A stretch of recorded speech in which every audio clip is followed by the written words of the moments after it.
नमस्कार दोस्तों, फिल्मी वार्तालाप में आपका स्वागत है। दोस्तों, भोजपुरी के पावर स्टार पवन सिंह का एक गाना आने वाला है, जिस गाने का नाम है राजा जी। दोस्तों, इस गाने का टीजर को रिलीज कर दिया गया है आदि शक्ति फिल्म यूट्यूब चैनल से, जो कि टीजर बहुत शानदार है। दोस्तों, आप लोगों को बता दूं कि इसका फुल वीडियो सॉन्ग कब रिलीज होगा, तो इससे पहले जान लेते हैं कि इस गाने को लिखे कौन है। इस गाने को लिखे हैं कुंदन प्रीत और इसमें म्यूजिक है श्याम सुंदर जी का, और गाए हैं इसको भोजपुरी के पावर स्टार पवन सिंह, और साथ में गाई हैं शिवानी सिंह।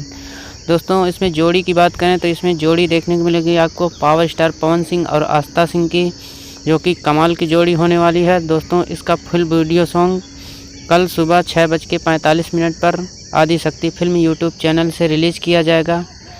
गाना बहुत शानदार है, बहुत लाजवाब है, और टीजर जिस भाई ने अभी तक नहीं देखा है वो आदि शक्ति फिल्म यूट्यूब चैनल पर जाकर देख सकता है।